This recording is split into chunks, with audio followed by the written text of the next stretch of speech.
या बातमीपत्राचे प्रमुख प्रायोजक प्लॅटिनम मॉल इंद्रधनु सोलापूर. सोलापुरातील सर्वात प्रतिष्ठित इंद्रधनु सोसायटीचा नवीन भव्य कमर्शियल प्रोजेक्ट आता रेल्वे स्टेशनच्या अगदी शेजारी शहराच्या मध्यवर्ती ठिकाणी.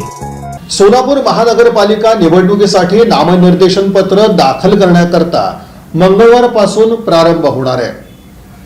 मुख्य निवडणूक निर्णय अधिकाऱ्यांचं कार्यालय जे आहे तर ते नार्थकोट प्रशाला परिसरात आहे आणि इथे 3 किंवा त्यापेक्षा अधिक वाहनं या परिसरात आणण्यास प्रतिबंध घालण्यात आल्याचे आदेश पोलीस आयुक्त एम राजकुमार यांनी काढले. महापालिका निवडणुकीसाठी मंगळवारपासून उमेदवारी अर्ज भरण्याची प्रक्रिया सुरू होणार आहे. सोलापूर महानगरपालिकेच्या निवडणुकीसाठी निवडणूक निर्णय अधिकाऱ्यांचे नार्थकोट प्रशाला इथं कार्यालय असणार आहे. नार्थकोट प्रशालेच्या मुख्य प्रवेशद्वारापासून 100 मीटर परिघापर्यंत 3 पेक्षा अधिक मोटर गाड्या अथवा वाहनं आणण्यास प्रतिबंध घालण्यात आल्याचा आदेश पोलीस आयुक्त एम राजकुमार यांनी शुक्रवारी काढला. या आदेशात नामनिर्देशन भरणाऱ्या व्यक्तींसाठी आणि त्यांच्या सोबत येणाऱ्या व्यक्तींसाठी विविध प्रकारचे निर्बंध घातले आहेत.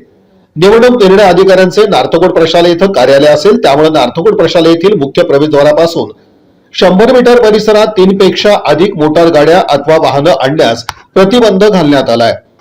पोलिसांनी ठरवून दिलेल्याच ठिकाणी गाड्या पार्क कराव्या लागतील. प्रत्येक उमेदवारास अर्ज भरण्यासाठी निवडणूक निर्णय अधिकाऱ्यांच्या कक्षात एका वेळी उमेदवार सूचकासह 5 पेक्षा अधिक व्यक्तींना प्रवेश दिला जाणार नाही.